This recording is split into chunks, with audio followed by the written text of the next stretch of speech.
Espero que isso não atrapalhe.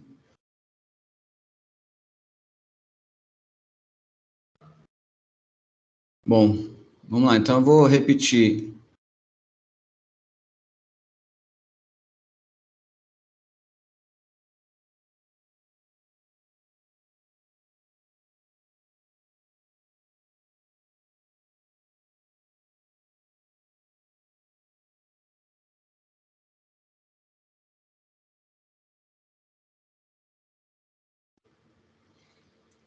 Pessoal, foi erro meu, não foi da internet agora, desculpa.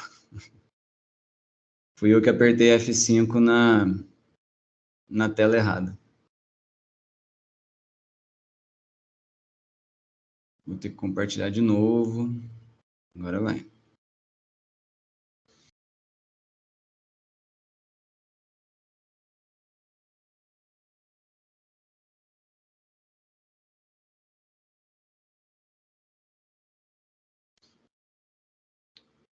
Bom, então, repetindo o que eu estava falando, pessoal, essa apresentação minha, então, ela é sobre algumas observações que eu venho fazendo na minha prática docente, né? Trabalhando desde 2010, então, no ensino fundamental, 1, 2, ensino médio, graduação. Eu tenho observado algumas coisas, né? Coisas que funcionam, não funcionam, e, enfim, eu vou tentar trazer de maneira bem prática, assim, o que eu tenho observado, né? Então, prometo, então, não ficar teorizando muito, fugindo muito da nossa realidade de sala de aula. Depois vocês me digam se concordam comigo, se discordam, se observam essas mesmas coisas. Só que antes de eu falar dessas minhas observações, eu vou trazer aqui um pouco de referencial teórico, né? Algumas coisas que eu tenho de referência, que eu já li, e que reforçam, assim, ou me ajudam, me orientam nessas observações, tá?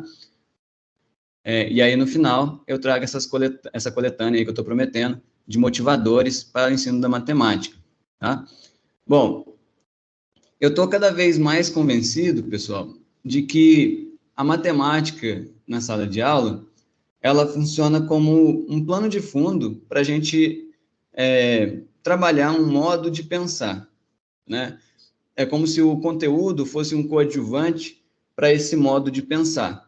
Não que eu esteja colocando o conteúdo de lado, né? Não é que eu estou desvalorizando a ideia do conteúdo, né? Não é essa a minha ideia. É só uma perspectiva de que, independente do conteúdo que a gente esteja trabalhando em sala de aula, todos eles compartilham um determinado modo de pensar. Assim como as humanidades têm um modo de entender a realidade, né? Tem o modo de pensar social, ou o modo de pensar a biologia, o modo de pensar a engenharia, também tem um modo de pensar matemático, né? Existem peculiaridades, características da matemática que constituem uma maneira de pensar. E eu tenho observado que a gente não precisa ficar muito apegado ao conteúdo em si. E, inclusive, pensar dessa maneira, eu acho que pode ajudar a gente a diminuir um pouco as nossas angústias em relação, por exemplo, ao conteúdo programático, porque eu, por exemplo, tenho essa questão, né? A gente tem um conteúdo programático, tem um projeto político-pedagógico aqui da escola, onde tem lá, né? Tipo, no primeiro ano eu tenho que dar conta desse conteúdo. No segundo ano, tem mais um tanto de conteúdo lá. E, às vezes, ao longo do primeiro ano, por exemplo, a gente não consegue dar conta de todo o conteúdo, ou, às vezes, por uma pressão, a gente pode querer acelerar uma determinada unidade lá para poder dar conta, para dar tempo, né, de terminar. Às vezes tem bimestre que é menor do que outro. E uma outra angústia grande também, que eu imagino que todos nós estamos vivendo, são, né, as lacunas que vieram depois da pandemia. Né? Matemática sempre foi uma disciplina onde a falta de base é um problema, mas eu tenho observado que depois da pandemia, esse problema se amplificou. Né? A gente tem muita defasagem em relação aos conteúdos que a gente considera que os nossos alunos que chegam no ensino médio, por exemplo, já deveriam dar conta, já deveriam saber, já deveriam ter estudado, né, já deveriam conhecer. Então, quando eu penso que a matemática é um plano de fundo para um modo de pensar, eu fico menos angustiado que isso, menos angustiado com isso, porque eu paro de pensar que o meu aluno deveria saber determinado assunto. Se ele não sabe, ele não sabe.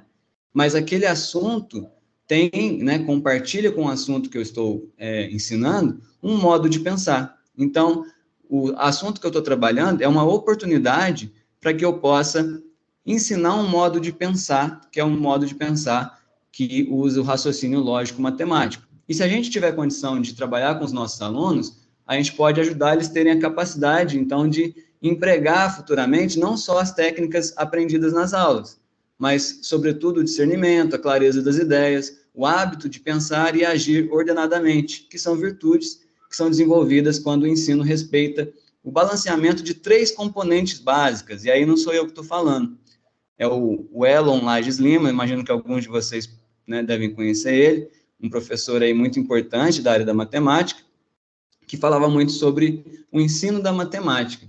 E ele fala sobre 3 componentes básicas do ensino-aprendizagem de matemática. Quais são essas componentes que o Elon traz para a gente?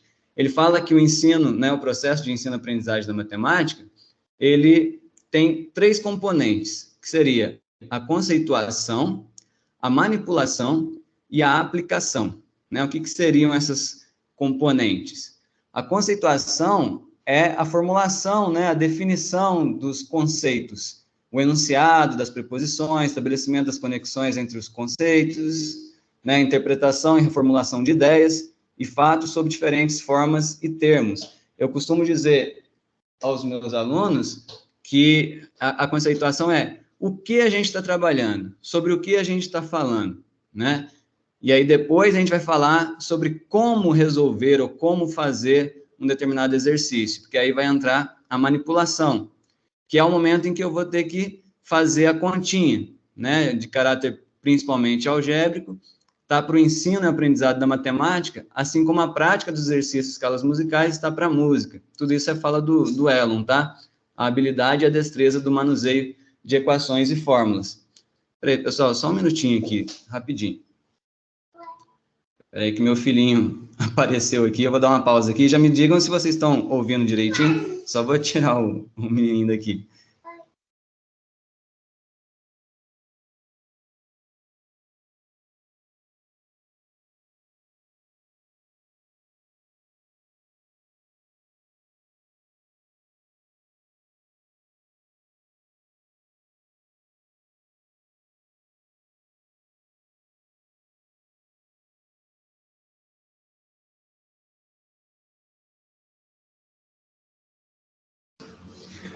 Pessoal, até agora vocês estão me ouvindo bem dessa vez? Sim, está perfeito, professor, agora. Ah, maravilha. Então, fico mais tranquilo.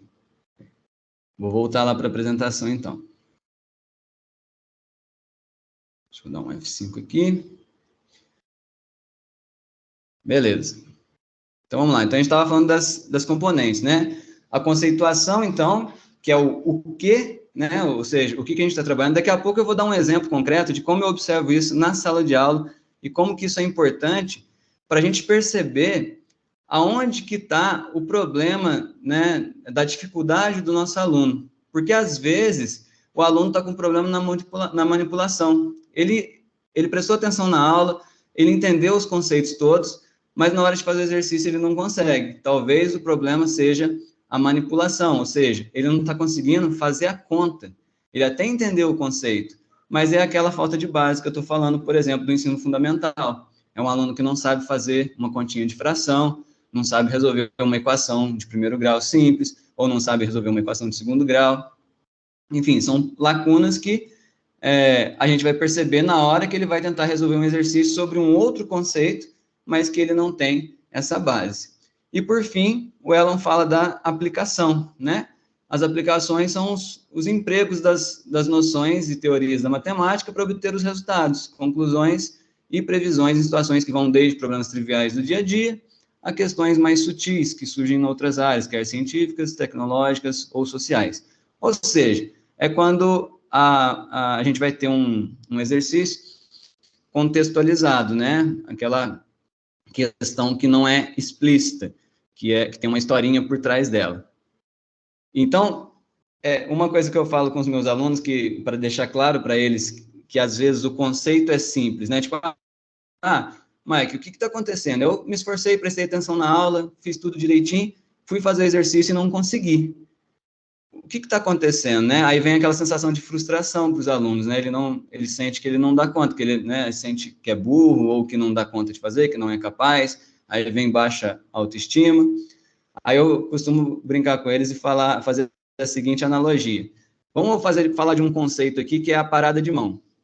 É um conceito muito simples. Você tem que pôr a mão no chão, jogar as pernas para cima e ficar parado. Todo mundo entendeu o conceito? Todo mundo entendeu. Então, beleza, agora vamos fazer a parada de mão.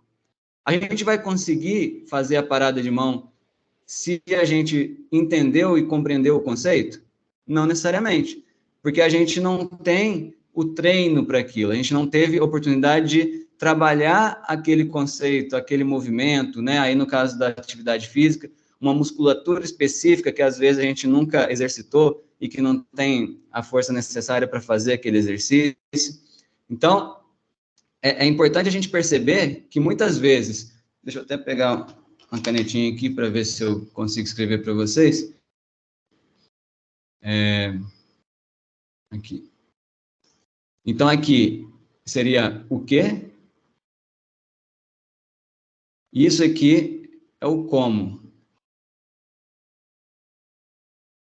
Então, eu percebo que muitas vezes os nossos alunos, eles falam assim, eles vão perguntar alguma coisa para a gente, eles perguntam, professor, como que resolve determinado exercício? E às vezes o problema é de conceituação. Às vezes o conceito não está bem definido, ele não sabe sobre o que ele está trabalhando. Outras vezes, ele até entendeu o que é o conceito, o que é semelhança de triângulo, por exemplo, o conceito das razões trigonométricas, seno, cosseno, tangente, ele entendeu. Mas aí ele não vai saber como que resolve, ou seja, não consegue resolver a expressão que aparece, né, a equação que aparece. Ou, às vezes, ele não consegue interpretar o exercício. Tem um exercício lá contando uma historinha e ele não consegue fazer porque ele nem entendeu o que é para ser aplicado ali, ou seja, qual ferramenta das ferramentas conceituais que ele tem que ele poderia aplicar naquele exercício. Vou dar um exemplo de como que isso acontece. Deixa eu só mudar aqui. Aí.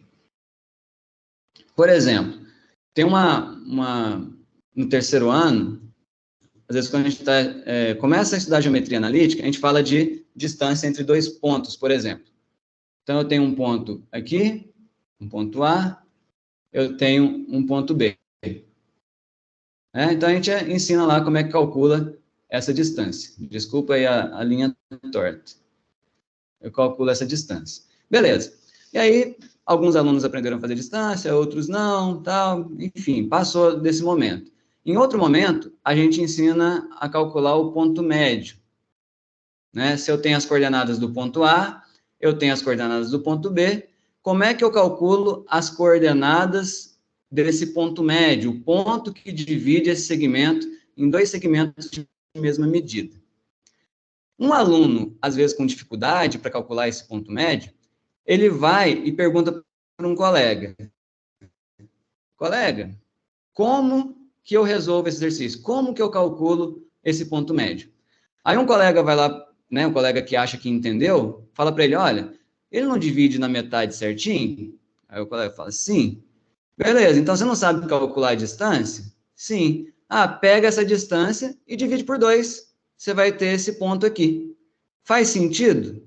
Aí o aluno que perguntou como que faz, ele fala, faz sentido. Então, é só calcular essa distância e dividir por 2. E a gente sabe que isso não vai dar certo. Por quê? Porque na hora que eu estou tentando calcular um ponto médio, o meu resultado, como eu estou calculando um ponto, ele é representado por um par ordenado. Ele tem duas coordenadas, tem o x e tem o y. Se eu pego essa distância e divido por 2, eu chego em apenas um número. Ou seja, um número é um objeto diferente de um par ordenado. Então, se eu não estou sabendo o que eu estou trabalhando, ou seja, o que eu estou querendo calcular? Eu estou querendo calcular um ponto. O que é um ponto, né? Como eu posso representar um ponto algebricamente? Um ponto é representado algebricamente por um par ordenado. Logo, se o colega que me falou para pegar a distância e dividir por 2, eu sei que não está certo isso. Embora possa fazer algum sentido, parece que faz sentido, isso não pode estar correto porque eu cheguei num número, eu não cheguei num par ordenado. Então, esse exemplo foi uma das coisas que eu observei, em que eu percebi que a falta da conceituação faz com que, às vezes, os nossos alunos que estão preocupados mais em resolver o exercício, em saber como que resolve, e não exatamente o que é que está fazendo, faz com que eles reproduzam comportamentos, reproduzam resoluções que estão equivocadas, e que para eles está tudo bem, está tudo certo. Por quê? Porque há um foco mais em como resolver do que um foco no conceito, ou seja, há um problema de conceituação, tá? Então, eu vou falar um pouco mais com vocês, mais do problema de conceituação, tá? Bom, é isso. Beleza, outro exemplo aqui. Olha só. Essa questão aqui foi uma questão que apareceu numa prova minha esse ano. Estou trabalhando no primeiro ano, trabalhei teorema de Tales, depois vim com semelhança de triângulo, lei dos cossenos, lei dos senos, e essa era uma das questões aqui que eu deixei. É uma questão explícita, né? Não tem muita historinha, tem um desenho aqui de 2 triângulos ou 3, enfim, dependendo da maneira como você olhar, e pede para determinar x e y. Beleza. Aqui o aluno ele tem que conseguir aplicar algum conceito que ele estudou nesse exercício. Então, a gente está na parte da aplicação. Para aplicar, ele precisa identificar qual o conceito que está aqui. Por exemplo, teve aluno que observou esse ângulo de 90 graus aqui e falou assim, esse aqui é um exercício de teorema de Pitágoras. Ou seja, ele identificou de maneira equivocada o conceito e tentou aplicar teorema de Pitágoras aqui. Até poderia, né? Tipo, se eu estiver olhando para esse triângulo ABE, até poderia aplicar um Pitágoras aqui, mas eu não conheço esse segmento AE aqui. Então, teria uma outra incógnita aqui, e mesmo que eu gerasse 2 teoremas de Pitágoras aqui e fizesse 2 equações, ainda não ia sair, né? Qual o conceito que a gente pode usar nesse exercício aqui? Semelhança de triângulo. Qual é o conceito? O que é a semelhança de triângulo? A semelhança de triângulo vai dizer que dois triângulos são semelhantes. Se 2 triângulos são semelhantes, eles possuem os 3 ângulos com a mesma medida e os lados correspondentes proporcionais. Só que para a gente poder verificar se há uma semelhança, a gente não precisa verificar tudo isso, né? Por exemplo, o caso ângulo-ângulo, né? Se tiver dois triângulos que eu observo que tem 2 ângulos congruentes, eu já posso implicar que, então, o terceiro ângulo vai ser congruente também, e aí os lados correspondentes vão ser proporcionais. Beleza, se um aluno consegue fazer essa identificação, então, se ele percebeu que esse exercício é de semelhança de triângulo, beleza, então ele conseguiu saber onde aplicar o conceito. Agora ele precisa conhecer o conceito, então ele precisa identificar exatamente qual é a semelhança que eu tenho aqui. Então, eu tenho 2 ângulos aqui opostos pelo vértice, eu posso, esse ângulo de 90, na verdade, era para indicar que esse segmento AB é paralelo ao segmento ED, né? Então, eu tenho que esse ângulo aqui alterno interno com esse, vai ser de mesma medida também, né? Esse com esse. Então, eu já tenho 2 pares de ângulos congruentes. Então, esse ângulo aqui também vai ser congruente a esse. Logo, eu tenho uma semelhança de triângulo. Mas aqui, ó, nessa questão, ainda tem um problemazinho, né? Porque um aluno, na hora que ele vai tentar passar para a relação que a semelhança traz, ele ainda pode errar, porque ele pode errar a correspondência aqui. Eu tenho, por exemplo, que o lado aqui AC, no triângulo CDE, corresponde ao CD. Teve aluno, por exemplo, que estava muito acostumado a fazer uma relação direta aqui, ou seja, mesmo que ele tenha percebido que era um exercício de semelhança de triângulo, ou seja, ele passou pelo processo da aplicação, pela componente da aplicação, ele ainda poderia estar equivocado em relação ao conceito, ou seja, o conceito não está completamente dominado. Ele poderia fazer 5 sobre 7, assim como x está para y. Seria mais uma possibilidade de erro. Aqui seria um erro conceitual. Não seria um erro de aplicação, porque ele percebeu que era de semelhança de triângulo. Aí, mesmo que ele tenha percebido corretamente o conceito, ele ainda poderia aplicar, e, por exemplo, 5 está para y, assim como o x está para 7. Né? Fiz certo, né? 5 está para y, assim como o x está para 7. Teve aluno que fez isso. E aí ele falou assim, nossa, mas ainda não consigo fazer. Por quê? Porque eu tenho uma equação só, eu tenho 2 incógnitas aqui. Não consigo trabalhar com isso. Não percebeu, por exemplo, que tinha o 4 e o 6 aqui, ou seja, 2 valores conhecidos, em que ele também poderia utilizar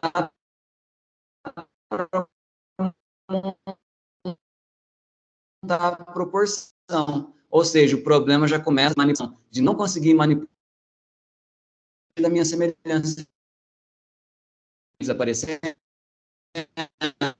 Né? Então, existe a aplicação, ou a gente está aplicando uma prova, os conceitos, né, que podem aparecer nos exercícios que estão ali naquela avaliação, naquela atividade ou numa prova, devem ser os últimos que a gente está estudando. Mas, mesmo assim, pode ter uma quantidade maior do que um, né, de conceitos. Por exemplo, nessa prova que eu apliquei, tinha semelhança de triângulo, tinha teorema de Tales, tinha a lei dos cossenos, tinha a lei dos senos. Ou seja, como é que o aluno vai identificar qual desses conceitos ele pode aplicar? Então, é a componente da aplicação. Beleza, identifiquei. Agora eu tenho que saber se eu domino de fato o conceito. Ou seja, se eu conheço exatamente o que é a semelhança de triângulo. Se eu entendo o que quer dizer lados correspondentes, que correspondência é essa? Então, tem que haver o refinamento da conceituação. E ainda, por último, eu preciso saber manipular uma proporção. E aí eu não sei qual a realidade de vocês, mas os alunos que eu estou recebendo agora no primeiro ano são alunos que, às vezes, não conseguem resolver uma proporção como essa, né? Tipo, não sabe, esse 7 está dividindo, vai passar multiplicando, às vezes está, tipo, né, aqui não é o caso, porque é um exercício de geometria, mas às vezes está com um sinal negativo aqui, eles acham que se passar para o outro lado tem que trocar o sinal, porque foram aprendendo regrinhas, né? Passa para o outro lado com sinal trocado. Não é exatamente isso, né? Eu estou fazendo a operação, né? A mesma coisa dos dois lados da equação, ou é como se fosse na prática, passa fazendo a operação inversa, né? Então, tem todo esse tipo de problema. Um outro exemplo que apareceu numa prova minha também. Deixa eu apagar isso aqui. Um outro exemplo é uma questão como essa. Essa já é uma questão que eu costumo chamar de uma questão que não é implícita, que não é explícita, né? Ela tem uma historinha, né? Tem uma contextualização. Um homem está voando de balão em linha reta, com velocidade constante de 5 pés por segundo, mantendo uma altitude constante. Quando ele avista o estacionamento de um supermercado, ele nota que o ângulo do balão ao carro de um amigo que está nesse estacionamento é de 30 graus. 1 minuto e meio depois de sobrevoar o carro de seu amigo, ele olha para trás e vê o amigo entrando no carro, constatando que o ângulo agora é de 15 graus. Nesse instante, qual a distância entre as duas pessoas? O que acontece nessa questão? Essa questão há uma maior dificuldade na componente da aplicação, porque não importa se o meu aluno consegue fazer todas as continhas corretamente, não se enrola nas contas, não importa se ele sabe, né, todos os conceitos que foram aprendidos na sala de aula, ele entendeu a lei do seno, entendeu a lei dos cossenos, entendeu a semelhança de triângulo, se ele não consegue interpretar essa historinha aqui e fazer um esquema, um desenho que não está feito aqui no exercício, ele não consegue fazer a questão. Então, às vezes, né, na nossa correção, a gente pode estar dando, o aluno não fez nada aqui, ele vai tirar 0 nessa questão. Mas isso significa que ele não compreendeu nada do conceito? Significa que ele não sabe fazer a manipulação? Não, significa aqui que ele não conseguiu, né, identificar qual conceito ele poderia usar, porque ele nem conseguiu desenhar, né? Aqui, no caso, é uma questão de de lei dos senos. Eu não vou conseguir desenhar, porque no PowerPoint é mais difícil, mas a historinha é mais ou menos essa aqui, né? Tem o balão tá aqui, aí ele vê um carro que está aqui no chão com 30 graus, depois de um tempo, ele olha para trás e vai estar com 15 graus. Né? Como eu tenho a velocidade dele e eu tenho o tempo, eu consigo saber qual é essa distância aqui. Então, eu tenho uma... Opa, peraí. Peraí que eu passei sem querer. Eu tenho eu tenho essa distância aqui, e aí eu posso calcular essa distância, né, que é o x da questão aqui, né? Eu posso fazer a lei dos senos, por exemplo, né? X está para 130. Aliás, eu tenho que saber esse ângulo aqui. Aí eu posso calcular x fazendo x está para 130, assim como essa distância que eu conheço está para o seno desse ângulo aqui que eu também conheço. Só fazer o que falta para 180 aqui. Certo? Então, reparem que nas questões que apareceram nas minhas provas esse ano, por exemplo, aparece isso aí que o traz para a gente. Beleza? E aí, ainda em relação a essas componentes, ainda em relação ao como que faz e o que a gente está fazendo, enquanto eu dava aula ainda no período remoto, eu percebi, né, que os alunos tinham dificuldade de fazer para si mesmo as perguntas necessárias para levar eles até um caminho para a resolução da questão.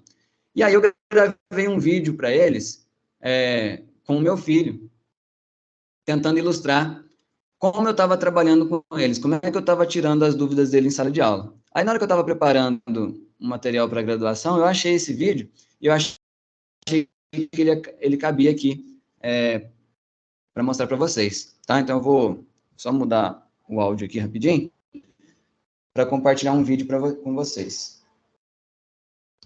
Que é um vídeo, eu e o meu filho no período que a gente estava na pandemia e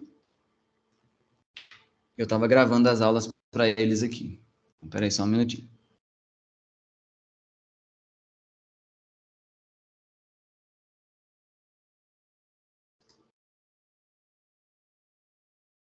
Espera aí, pessoal.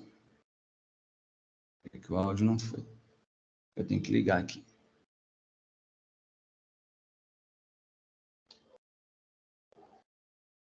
Input mode of audience frequency. Aí, agora vai. Is sharing.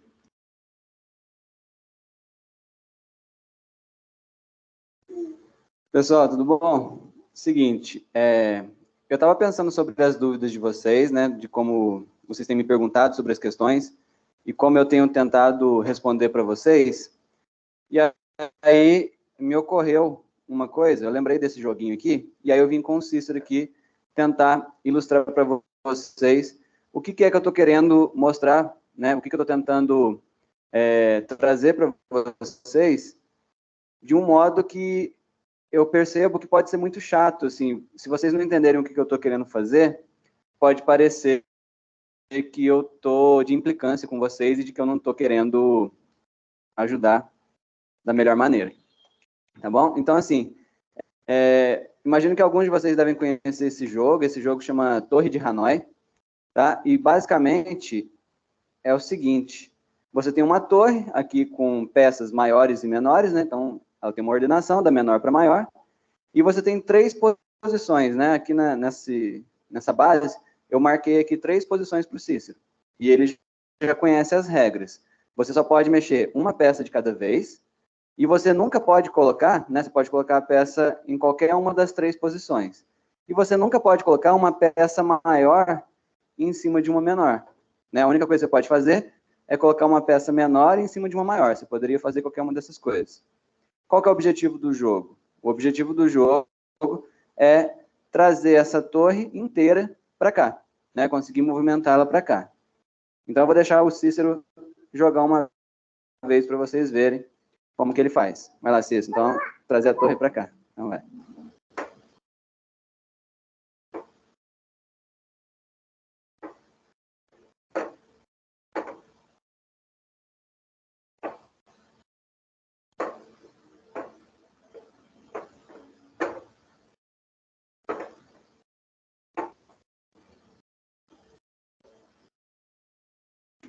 Muito bem, Cícero, parabéns. Vejam só, o Cícero conseguiu. Ele fez uma certa quantidade de movimentos, tá? Dá para calcular qual é a quantidade mínima necessária de movimentos para poder realizar essa transferência, mas não vem o caso aqui. Agora eu vou aumentar um pouco o nível de dificuldade para o Cícero. Eu vou colocar 4 peças. O objetivo é o mesmo, colocar essa torre aqui. Vai lá, Cícero.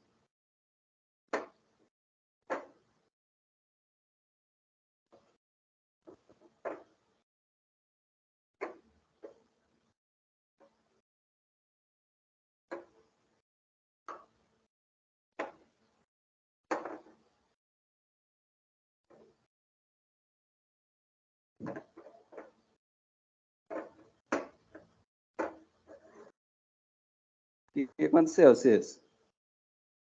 O que é que você quer fazer? Mas qual peça você quer movimentar? Você quer pôr essa azulzinha aonde? E qual que está atrapalhando? Então, onde você tem que colocar essa verde? Aqui? E qual que está atrapalhando a verde vir para cá? Então, como é que você pode tirar a laranja daí?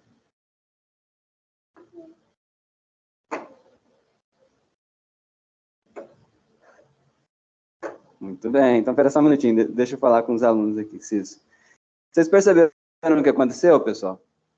O Cícero precisava colocar essa peça azul aqui, porque é onde ele quer deixar a torre. Só que essa peça verde estava atrapalhando.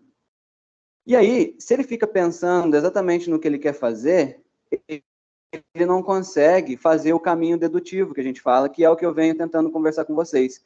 Que é falar, bom, o que você quer fazer? Você quer pôr essa peça aqui? Beleza. O que você precisa para colocar essa peça aqui? Você precisa tirar essa peça verde daqui. Tá, mas para tirar ela daqui, para onde você tem que colocar? Eu tenho que colocar em cima da amarela, porque eu não posso colocar em cima da laranja. Então, qual que está atrapalhando? A peça que está atrapalhando é a laranja. Então, eu tenho que tirar a laranja daqui.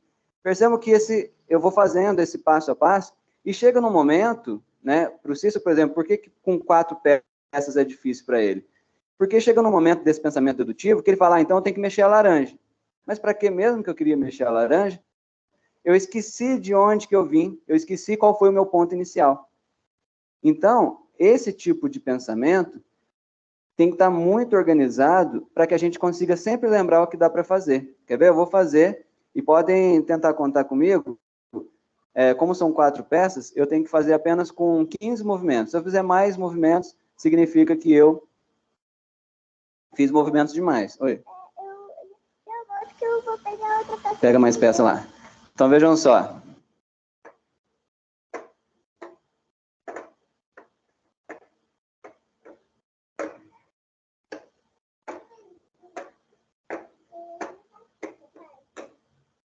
Contaram quantos movimentos eu fiz? Olha só, com 5. Vejam só, o que eu quero fazer é movimentar essa peça vermelha para cá. Para movimentar a peça vermelha para cá, essa azul tem que estar aqui. Para a azul estar aqui, essa amarela tem que estar aqui. Para a amarela vir para cá, a verde teria que estar aqui. Para a verde estar aqui, essa laranja tem que vir para cá. Então, vejam só, eu quero movimentar a vermelha, mas eu tive que fazer um pensamento dedutivo para saber para onde tem que vir essa peça. Essa laranja tem que vir para cá. Se por um acaso eu pego essa peça laranja e passo para cá, eu dificultei a minha vida. Eu tomei uma decisão que não vai me levar num caminho bom, vai atrasar o meu caminho. Percebem como isso é exatamente o que acontece nas nossas questões de matemática? Então, como eu consigo fazer esse pensamento dedutivo rápido, eu consigo decidir exatamente para onde que vai cada peça. Percebam só.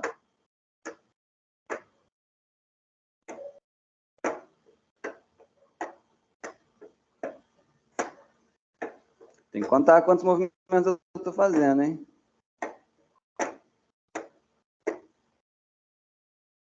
Ih, acho que agora eu errei. Ih, foi mal. Eu vou fazer de novo. Eu errei em algum momento aqui. Eu errei. Então, vou fazer de novo, tá? Não vou cortar, para mostrar a realidade nua e crua. Isso sim, papai está destreinado.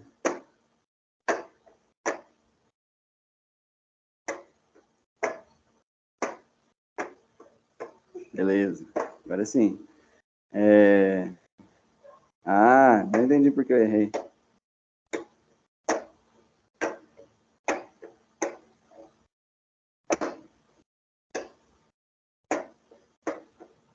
Se quiser, volta o vídeo aí e veja quantos movimentos eu fiz. Como são 5 peças, a quantidade mínima de movimentos necessários são 31. É 2 à quinta menos 1. Tá? Então, percebam que para o Cícero é muito difícil fazer esse raciocínio com essa quantidade de peça, porque na hora que ele chegar na peça laranja, ele já vai ter esquecido da peça vermelha. Então, é isso que eu estou tentando trabalhar com vocês, quando eu pergunto, como que eu faço isso? Aí vocês me respondem, ah, e isso? É como que é? Aí vai dar um próximo passo. Quando a gente chega lá na frente, eu estou tentando fazer com que vocês não esqueçam de onde a gente começou, porque aí você vai vir fazendo o caminho contrário até chegar no ponto de partida, e aí você resolveu toda a questão. Então, é traçar a estratégia com esse monte de pecinha, tá bom? Quer fazer de novo, Cis? Com 3? Cis vai fazer uma última, e aí é isso, tá? Espero que vocês estejam entendendo o que eu estou querendo trabalhar. Só um minutinho, filho, rapidinho. O número mínimo de movimentos aqui para 3 peças é 7 movimentos, né? 3 elevado a n, 2 elevado a n, né? 2 elevado a 3 é 8, menos 1, 7 movimentos. Ou é 2 elevado a n mais 1? Não sei. Faz aí, vocês vão ver quantos movimentos. 1, 2, 3, 4, 5, 6, 7. Não pode arrastar, não. Tem que ser uma peça cada vez. 8, 9. Vai, continua. Não, 10. Qual peça você quer movimentar? Para onde? Onde que tem que estar a verde, então? Tem que sair dali, né? Isso, já perdi a conta. Isso, perfeito. Viram como eu conduzi um pouquinho e aí ele sacou? Ele tinha perdido essa noção. Vamos ver agora. Ele gastou bem mais do que o número mínimo de movimentos, porque ele se perdeu no meio do caminho. Olha só, como eu sei que para a amarela estar aqui, a verde tem que estar aqui, então a laranja tem que vir para cá, eu já venho direto com a laranja para cá. 1, 2, 3, 4, 5, 6, 7. É 2 elevado a n menos 1. Tá, pessoal, trouxe aqui, eu lembrei disso na hora que eu fui dormir ontem e achei que isso podia ilustrar o que eu estou tentando fazer com vocês e por que eu não entrego a resposta. Porque eu quero que vocês aprendam, que vocês amadureçam o raciocínio de vocês, de modo a vocês conseguirem fazer todo esse processo sozinhos, assim como o Cício já consegue fazer para 3 peças. É isso aí. Não é isso? É divertido, filho? Sim. Você vai conseguir com 4 peças?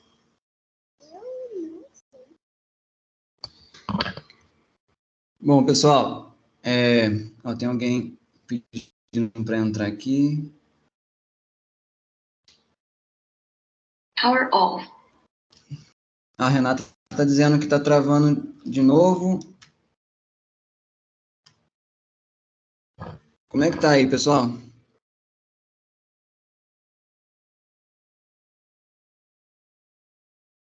Já ruim voltou ao novamente? normal. Não, durante a sua fala, há uns 20 minutos atrás, estava travando, mas depois normalizou. Ah, obrigado. Pessoal, esse vídeo eu quis trazer para vocês. Esse vídeo foi um vídeo que eu gravei para os meus alunos, mas eu quis trazer para vocês para mostrar essa questão da condução, né? Quando os meus alunos me perguntam como que resolve um exercício, eu não acho interessante, né, trazer essa maneira de fazer, porque se eu digo como que faz, eles vão tentar reproduzir o meu modo de fazer. Eles vão tentar reproduzir essa estratégia que eu já tracei. Então, eu estou perdendo a oportunidade de ensinar os estudantes a pensarem de maneira autônoma, né, para que eles consigam construir esse modo de pensar, né, o raciocínio lógico-matemático. Então, essa condução tem tudo a ver com aquelas componentes. Então, quando os meus alunos me perguntam, eu tento mapear onde que está o problema. Será que é um problema de conceituação? Então, o que você quer fazer? Qual ferramenta você acha que se aplica aqui?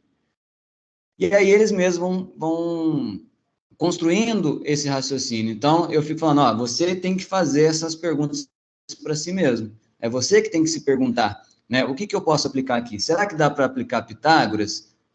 O que eu preciso para poder aplicar o Pitágoras? Eu tenho um triângulo retângulo?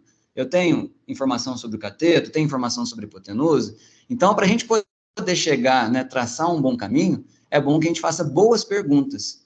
Então, isso é uma coisa que eu falo muito com os meus alunos. Para a gente chegar nas respostas, a gente tem que esquecer um pouco dessa ideia de eu quero chegar na resposta e começar a fazer boas perguntas para construir esse caminho que vai ter a resposta como consequência, como resultado. Tá? Eu vou voltar lá para o compartilhamento da apresentação aqui. Vou ter que passar tudo de novo, rapidinho. Bom, mas aí, beleza. Como é que a gente trabalha essa conceituação? Então, isso que eu queria falar um pouco com vocês. Os conceitos, eles são sempre modelos mentais construídos pelo sujeito a partir de suas experiências e ao longo de seu processo de desenvolvimento, e não súmulas de dados empíricos acumulados basicamente via percepção e memória. Tenho certeza que muitos de vocês já discutiram isso, é aquela ideia da aula conteudista, né? Da aula que vem e simplesmente traz um monte de informação que já está contida no livro, né? Já está na internet, se eu der um Google lá, eu pesquiso lei dos cossenos. Lá no Google vai aparecer algum resultado me dizendo o que é a lei dos cossenos, como é que funciona.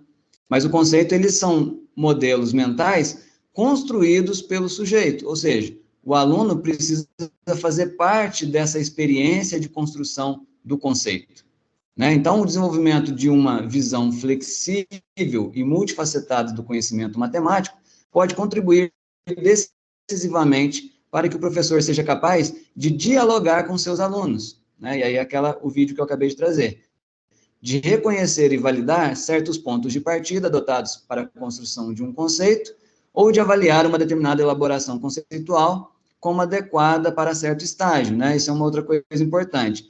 Às vezes, o modo como o aluno consegue internalizar determinado tipo de conceito pode não ser exatamente formal, preciso, né? Como a gente, às vezes, aprendeu lá nos institutos de matemática. Mas é uma conceituação adequada para aquele estágio, né? Que depois, em estágios posteriores, a gente pode elaborar um pouco melhor, pode refinar um pouco essa conceituação. Então, é muito importante que o aluno consiga internalizar o conceito por conta dele mesmo, ou seja, ele tem que ser um sujeito desse processo e não simplesmente um receptor, um objeto passivo, né? Então, a psicologia da matemática, inclusive, trabalha com o conceito de afetividade, que é um ponto que eu vou tocar daqui a pouco. Então, aparece o problema da conceituação, que às vezes a gente, enquanto professor, como a gente está muito acostumado com os conceitos com os quais a gente trabalha, muitas vezes a gente não percebe a sutileza das coisas, né? Ou seja, por que meu aluno não está compreendendo determinado conceito?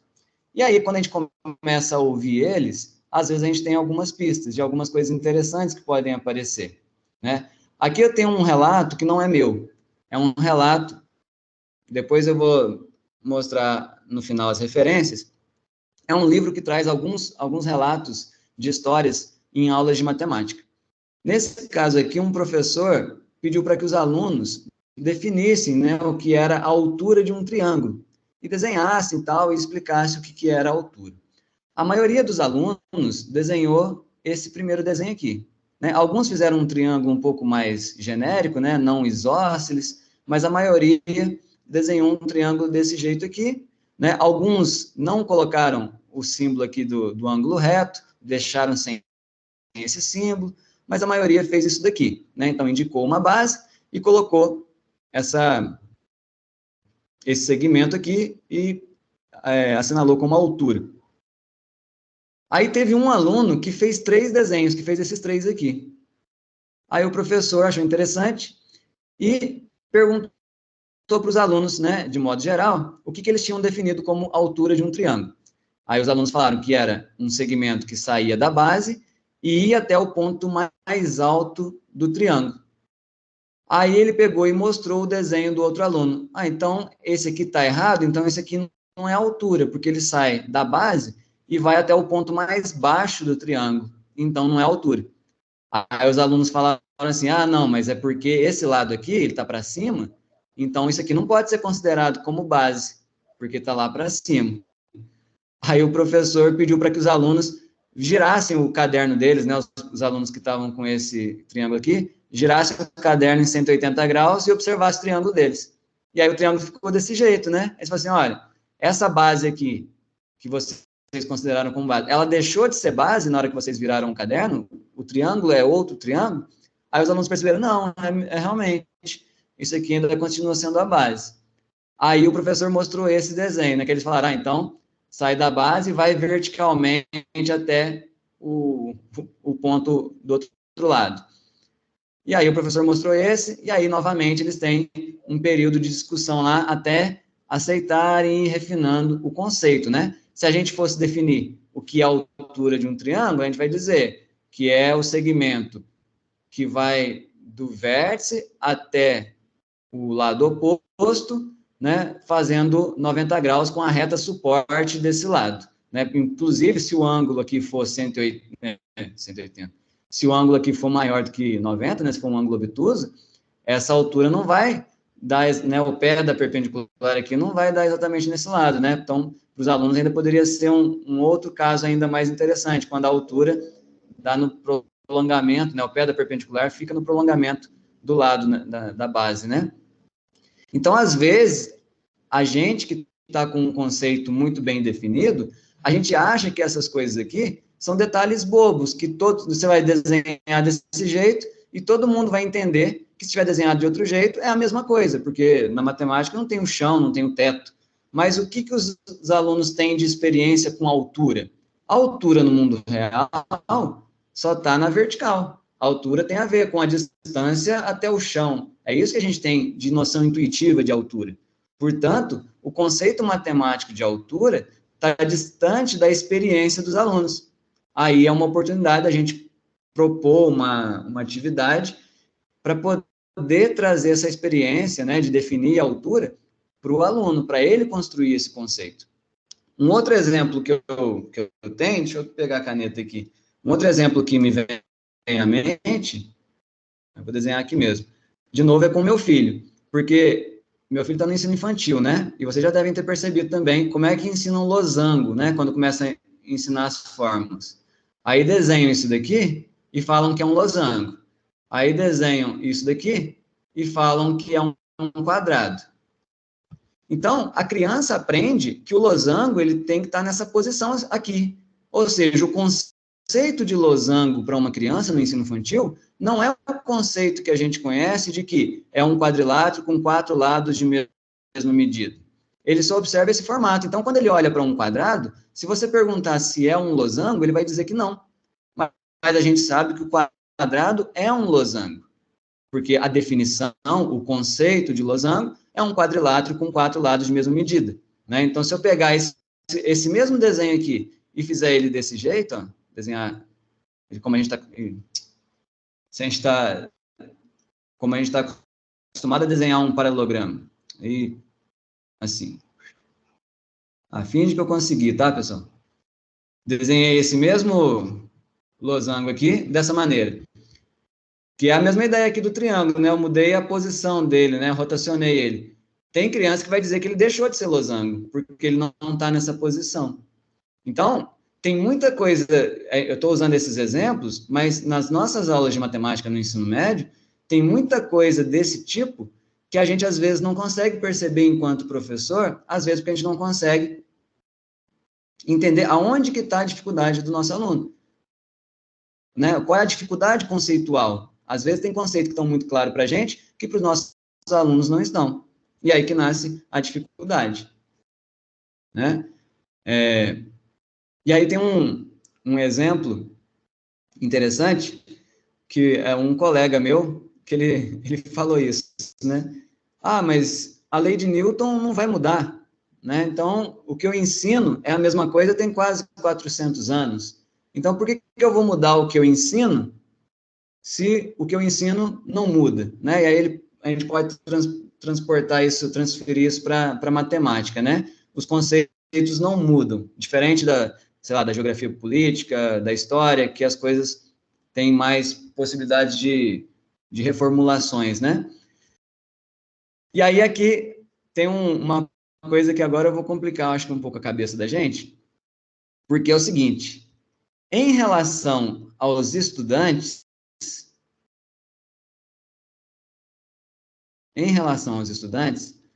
eu acho que a gente precisa fazer uma construção que vai sair dessa pergunta de professor, como que eu faço para resolver o exercício, para uma perspectiva mais conceitual de o que é que você quer fazer, né? Quais são os conceitos que estão envolvidos aqui? E aí, depois, esse como, a gente vai ajustando, né? Tem que fazer a continha lá, tem que, enfim, aplicar o determinado conceito, mas o que você quer fazer? Se você não sabe o que você quer fazer, então qualquer caminho serve. Vocês viram que eu citei lá o gato da Alice no País das Maravilhas, né? Se você não sabe onde você quer chegar, se você não sabe o que você quer fazer, quais são as ferramentas, então não adianta você perguntar como que você vai fazer. Então é importante que os alunos aprendam o que estão fazendo para que possam entender a estrutura dos exercícios e aplicar em vários exercícios diferentes. Vocês já perceberam que a gente, como professor de matemática, a gente percebe que tem um monte de exercício que, na verdade, é tudo igual? Para o nosso aluno, não. Para o nosso aluno, cada exercício é muito diferente um do outro. Porque, muitas vezes, o como é diferente de um exercício para o outro. Mas o que a gente está fazendo é sempre a mesma coisa, né?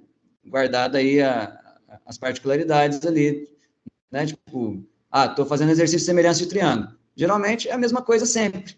Muda uma coisinha ou outra no como fazer. Mas a gente está aplicando exatamente o mesmo conceito. Porém, quando eu vou pensar na perspectiva do professor, da professora, eu já acho que a gente tem que sair da perspectiva do que a gente está trabalhando, qual é o conceito, né, a lei de Newton, que eu estou usando o exemplo do meu colega, mas como que a gente está propondo a construção desses conceitos para os nossos alunos. A gente está simplesmente dando uma aula, listando, né, tipo, dizendo, a lei de Newton é isso, gente, nunca mudou, se vira. Ou a gente está tentando trazer, né, propor uma experiência para que os alunos construam esse conceito, ou seja, como que a gente está apresentando esses conceitos.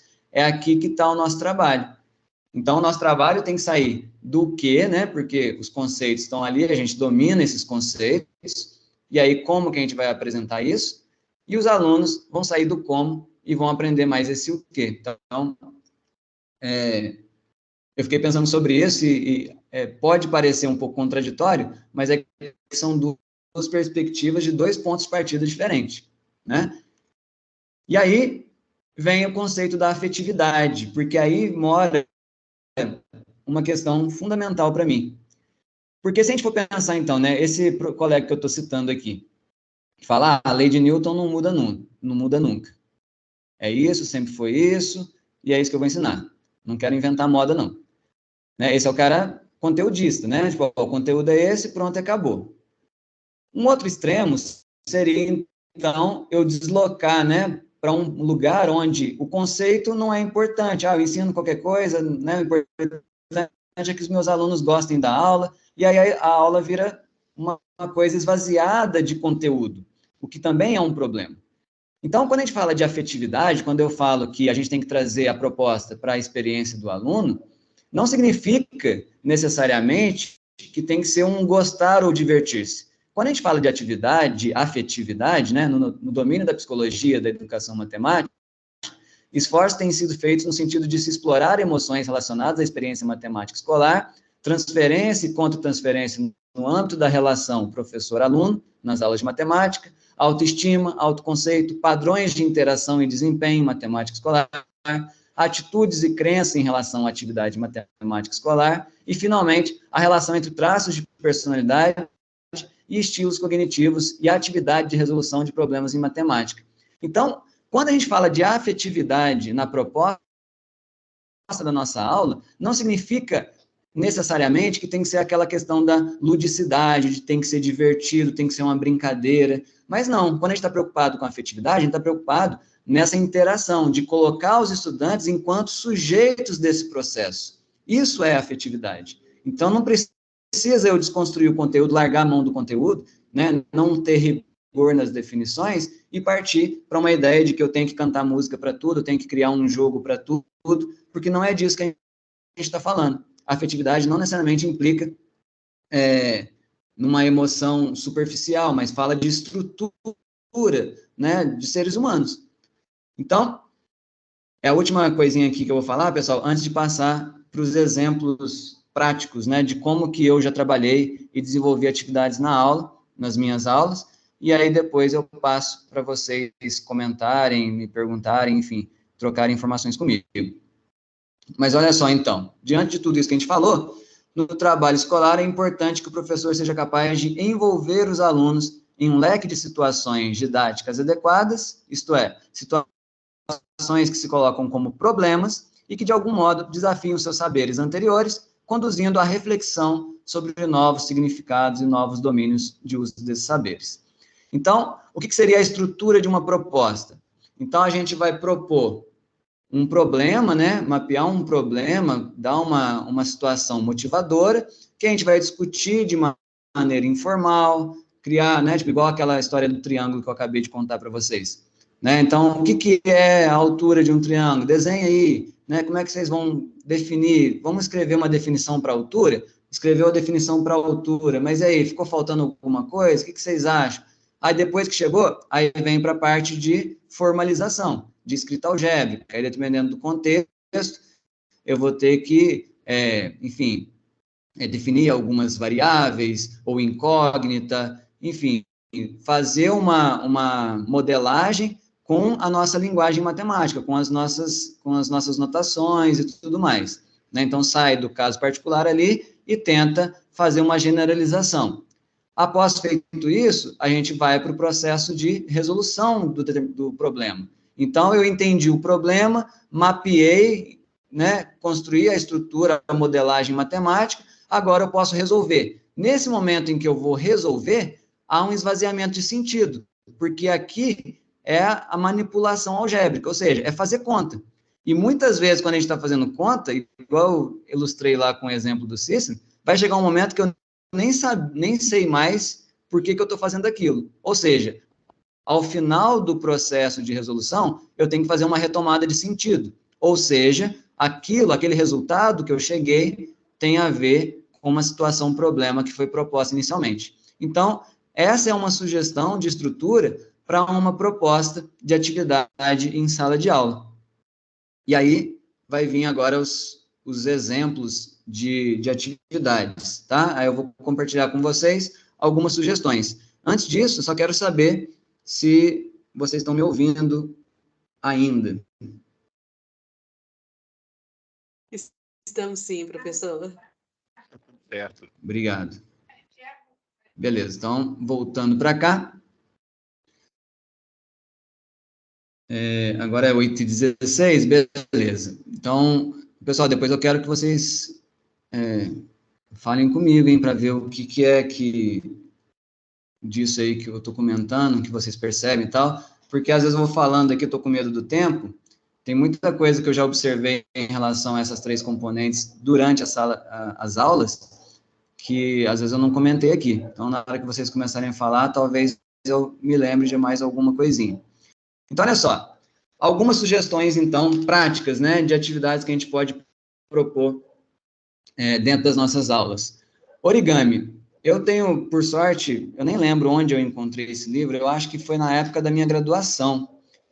Tinha um livro na biblioteca que chama A Geometria do Origami, que é um livro muito interessante, está nas referências lá depois, se vocês quiserem anotar.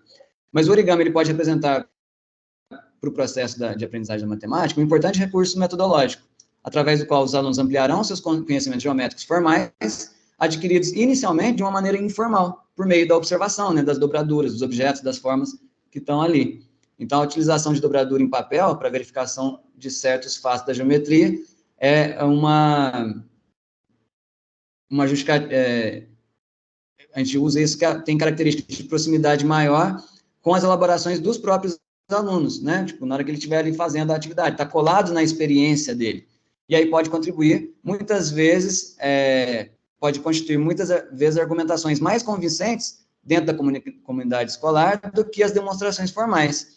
Então, às vezes, quando a gente faz a demonstração formal, quando a gente define, né, da maneira que a gente gosta, os conceitos matemáticos, aquilo pode estar muito distante, né, da linguagem do aluno, ou muito distante da experiência dele. Então, o origami é uma ótima oportunidade.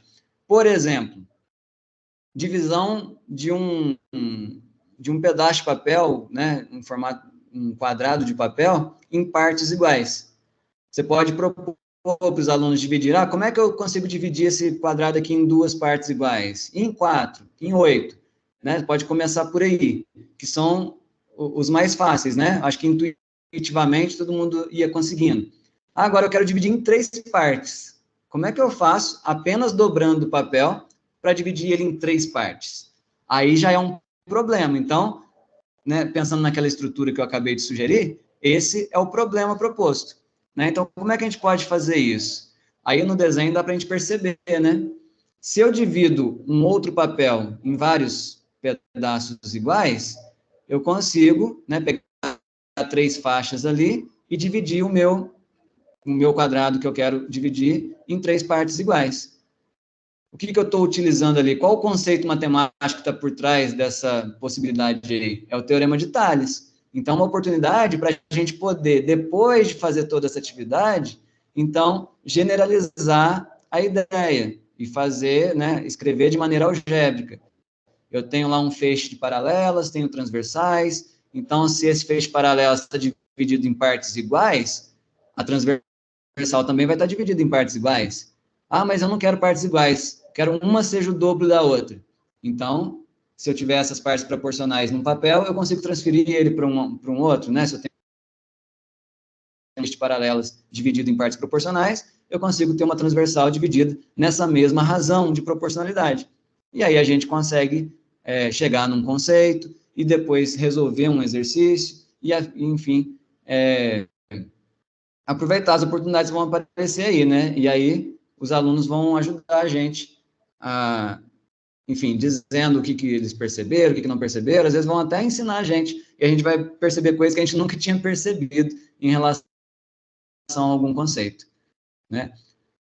Uma outra possibilidade para dobradura, isso aqui eu já fiz muito, gente, é muito divertido, eu particularmente gosto muito, que é a dobradura modular. Você pode fazer os módulos triangulares, ou seja, uma pecinha triangular, e pecinhas também em formato de quadrangulares. E aí você vai juntando uma com a outra. Então, você pode, né, trabalhar as questões sobre o triângulo equilátero, sobre o quadrado. Dá para fazer todos os sólidos platônicos, com exceção do dodecaedro, né, que são faces pentagonais, mas que também tem dobradura que faz pentágono. Só com as triangulares e as quadrangulares dá para fazer, né, pelo menos 4 dos 5 sólidos platônicos. Dá para a gente estudar a fórmula de Euler, de Euler, né, que relaciona os vértices, arestas e faces. Trabalho em grupo. Uma vez, uma atividade que eu fiz com esse material, como a face triangular dá um pouco de trabalho, e eu trabalhava com alunos de 6ª série, acho que é 5º ano hoje, né, do ensino fundamental. Aí eu pedi que cada um fizesse uma face triangular e depois, em grupo, eles iam juntando para poder formar o icosaedro. Então, numa sala, eu fiz 2 icosaedros, né? Então, dá para trabalhar o trabalho em grupo, dá para trabalhar a criatividade, ou seja, falar assim, gente, que outro tipo de sólido a gente poderia fazer com essas peças? Pode sair o cubo octaedro, que tem 8 faces triangulares e 6 quadrangulares. Instruções, né? Isso é interessante. Na hora que você vai ensinar a fazer o módulo, você pode, né, criar as instruções, né, de como que eu faço o módulo. Nessas instruções, você pode trabalhar conceitos também. Dobre ao longo da altura, divida, né, ou trace a bissetriz. Você pode trabalhar com alguns conceitos também para reforçar esse vocabulário, né? Porque na parte de conceituação, eu percebo também que às vezes os alunos não conseguem fazer os exercícios por conta do vocabulário. aparece um termo lá no enunciado que ele conhece com outro nome, ou que ele sabe o que é, mas não sabe o nome. Então, é importante também trabalhar a terminologia, né? O vocabulário. Origami por telefone é muito interessante, também já fiz, que é você pedir para que um aluno escreva para outro aluno como que faz uma determinada dobradura. Né? Aqui, no caso, o exemplo aqui da figura, pode, inclusive, trabalhar no segundo ano, que tem geometria espacial, aqui tem um tronco de pirâmide, e aí fala assim, ó, como é que você consegue contar para um colega como é que faz essa dobradura? Ou seja, você consegue passar as instruções de modo preciso, porque isso é outra particularidade da matemática. Né? As definições são muito precisas, para que não haja ambiguidade. Então, é importante. Aí tem a linguagem de John Smith, que é fazer as dobraduras, ele transforma as instruções em números. Ele coloca, tipo, numeração para os vértices. 1, 2, 3, 4. Então, você vai pegar o vértice 1, levar até o vértice 4.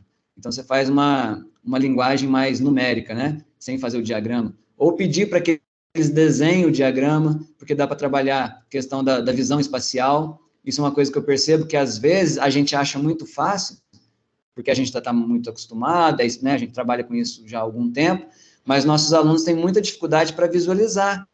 Olhar isso aqui, ó, e perceber que eu tenho 4 faces aqui, ó, em forma de trapézio, eu tenho uma face aqui em cima, né, em formato quadrangular, outra face embaixo. Eles muitas vezes não têm essa visão espacial que a gente tem olhando aqui para uma figura 2D. Então, origami, eu coloquei aqui como sugestão número 1, porque eu particularmente sou fã dessa possibilidade aqui para trabalhar esses conceitos. Então, geometria espacial é um prato cheio, né, mas também para trabalhar teorema de Tales, semelhante de triângulo, enfim, tem muita coisa. Ou simplesmente um exercício de raciocínio, tem quebra-cabeça, dá para fazer tangram com dobradura, enfim, para propor várias atividades aí de enfim, pensamento, de raciocínio lógico-matemático. Outra sugestão que eu dou é construções geométricas, né? A gente, ao longo do tempo, a construção geométrica foi saindo do currículo, né, da matemática. Hoje a gente não tem no conteúdo programático, pelo menos na escola onde eu trabalho, não temos construção geométrica no conteúdo programático. Mas os programas de construção são motivadores, às vezes intrigantes e frequentemente conduzem à descoberta de novas propriedades. São educativos no sentido que em cada um é necessária uma análise da situação onde se faz o planejamento da construção, seguindo-se a execução dessa construção, a posterior conclusão sobre o número de soluções distintas e também sobre a compatibilidade dos dados. Eu tive construção geométrica no meu ensino fundamental, quando eu estudei. E eu acho que algumas coisas que eu até hoje sei de geometria foi por conta das construções geométricas. Então, tem várias possibilidades também. Possibilidade com a arte, né? Porque saber desenhar com compasso, desenhar um hexágono regular, né? Dá para desenhar mandalas. Eu mesmo já brinquei bastante com meus filhos aqui de desenhar no chão, então dá para fazer uma parceria com professor ou professora de artes. A razão áurea, né? Tipo, como que eu construo a razão áurea? Né? Então, tem um método para você chegar na razão áurea, que também tem relação com a arte, que daria para trabalhar. Os números irracionais, ó. Aqui, se eu tiver, né, um triângulo, né, retângulo isósceles, aqui eu tenho a medida do lado vezes raiz de 2. Se eu continuo essa construção, eu vou ter vezes raiz de 3, raiz de 4, raiz de 5. Então, tem vários números irracionais aqui no meio. Então, posso usar a construção geométrica, dar uma referência geométrica daquilo que a gente está trabalhando nos conjuntos numéricos. Quando a gente está trabalhando lá, acho que no terceiro ano, não sei no caso de vocês, mas aqui a gente trabalha no terceiro ano, média aritmética, média geométrica. Dá para fazer média aritmética com a construção, né? Você dá 2 segmentos, como é que você constrói um segmento que tem exatamente o tamanho da média aritmética entre os 2 segmentos dados? Né? Construção do ponto médio. Você junta os 2 e constrói o ponto médio. A média geométrica, dá para você trabalhar as relações métricas no triângulo retângulo, porque a altura, né, relativa à hipotenusa, a altura ao quadrado é igual àquele m vezes n, né? Só de falar as letras, certeza que vocês vão saber do que eu estou falando. H quadrado é igual a m vezes n. Se você passa, né, tira a raiz, H é igual a raiz de M vezes N, então H é a média geométrica dos segmentos M e N. Então, dá para trabalhar a média geométrica também com construção geométrica. Então, você trabalha com 2 estímulos diferentes. Então, você pode trabalhar a conceituação, depois você pode trabalhar a construção geométrica, e aí relacionar uma coisa com a outra. Essa seria a minha sugestão 2. Sugestão 3, que também acho muito interessante trabalhar para a introdução à probabilidade. Aqui a gente trabalha no 3º ano. É uma ótima, não sei se vocês conhecem o paradoxo de Monty Hall. É aquele jogo das 3 portas, onde um participante, né, escolhe uma das 3 portas para ganhar um prêmio. As outras 2 portas não têm prêmio. Depois que o jogador escolhe a porta, o apresentador mostra que uma porta que ele não escolheu não tem o prêmio. E aí ele pergunta, você quer trocar de porta? Porque agora ou o prêmio está na porta que você escolheu, ou está nessa outra. E aí, qual é a probabilidade, né, tipo, de ganhar? Se troca ou se não troca? Uma ideia equivocada é achar que é 50%. Ó, tanto faz trocar ou não trocar, porque só tenho 2 portas, só uma tem o prêmio, então é 50%, tanto faz. Mas não é verdade. Se você troca de porta, você aumenta a sua probabilidade de ganhar. Ela vai para 2/3 ao invés de 1/3. Isso eu já fiz em sala de aula, é muito interessante, porque os alunos não acreditam na probabilidade, porque ela é uma medida teórica.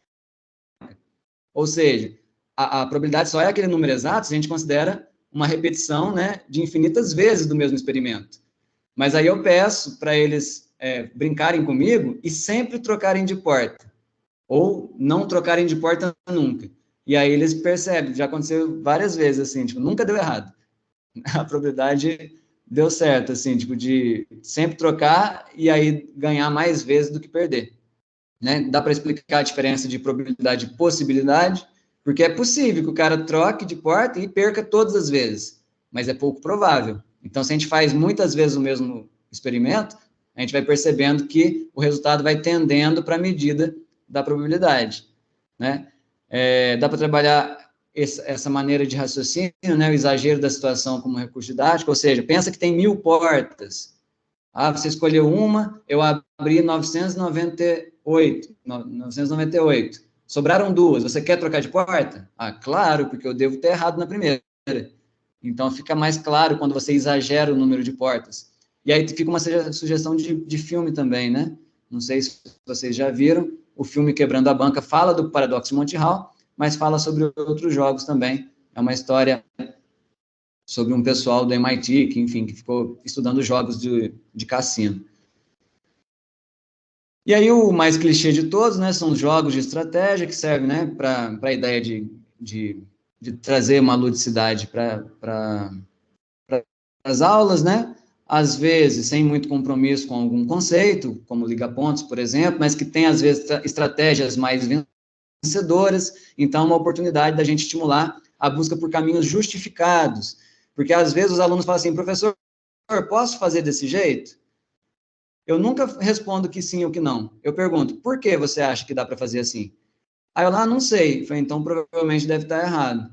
Ou seja, estimular que o aluno justifique por que ele escolheu aquele caminho. Porque quando eu começo a justificar as minhas escolhas, elas têm mais chance de estarem acertadas, porque eu pensei sobre as minhas escolhas e não escolhi aleatoriamente um caminho.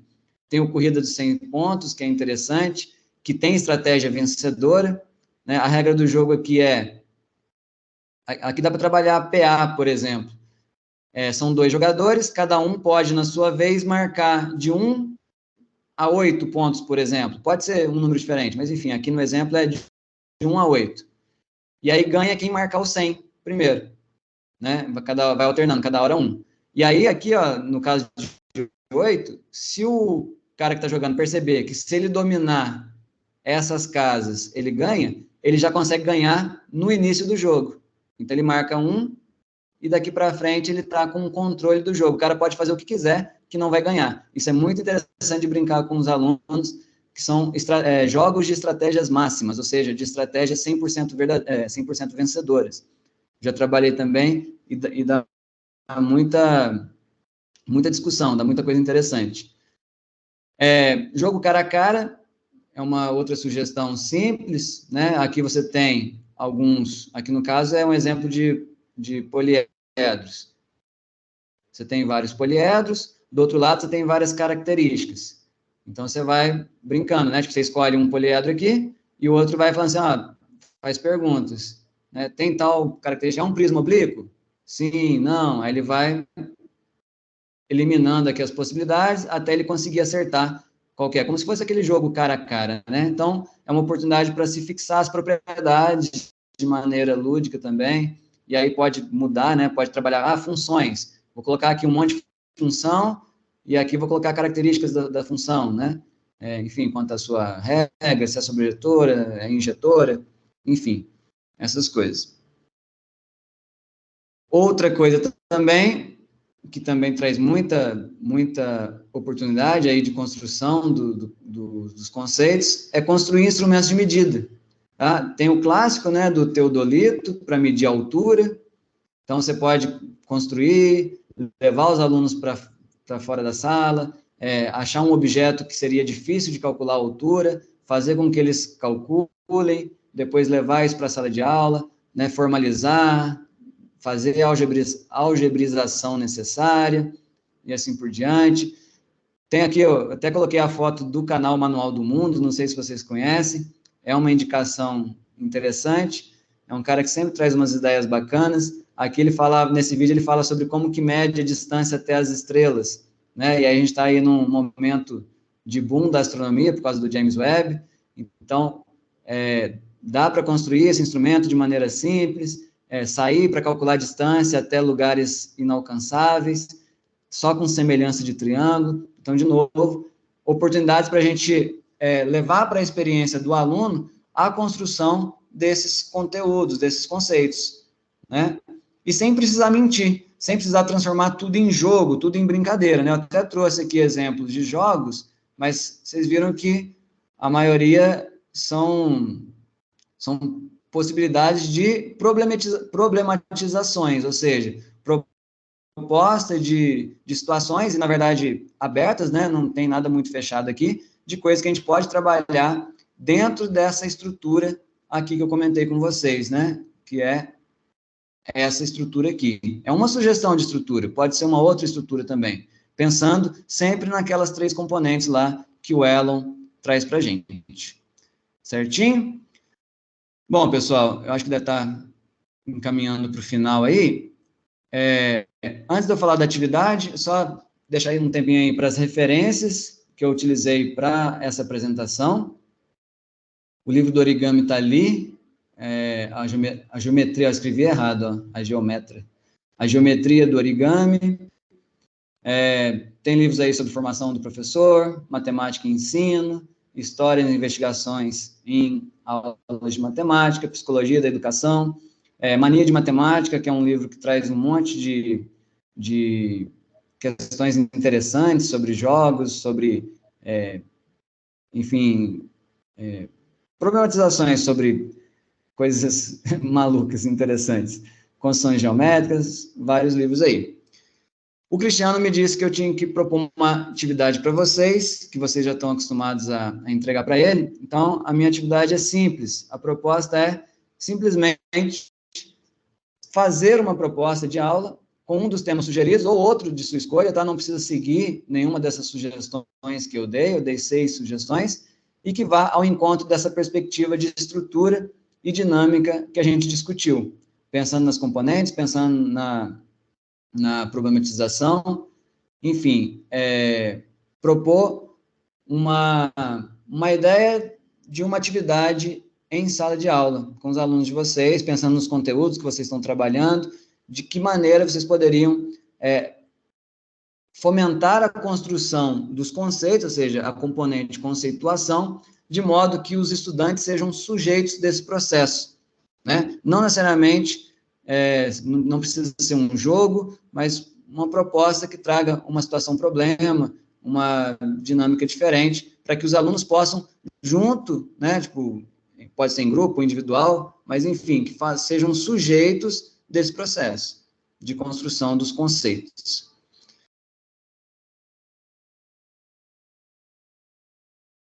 Beleza? Bom, gente, 8h37, eu gostaria né, de trocar com vocês agora, né, deixar esse tempinho aí, para ver se alguém tem alguma pergunta, alguma dúvida. Eu vou até, eu não sei se precisar compartilhar de novo a tela, vocês me falam, mas eu vou tirar aqui, para que eu possa abrir minha câmera, para que eu possa responder vocês aqui.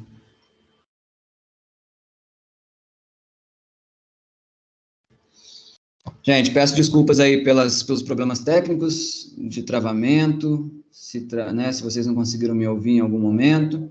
Espero ter contribuído de alguma maneira aí com vocês. Não sei se vocês observam essas mesmas coisas que eu tenho observado, se foi útil para a prática de vocês, se não foi. Gostaria de ouvir vocês, saber se alguém tem alguma pergunta, alguma coisa.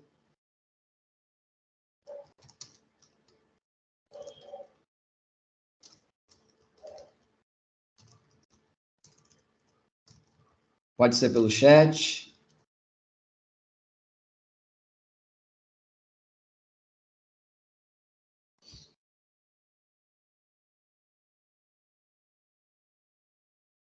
Eu vou parar a gravação também, e aí vocês ficam mais à vontade para perguntar.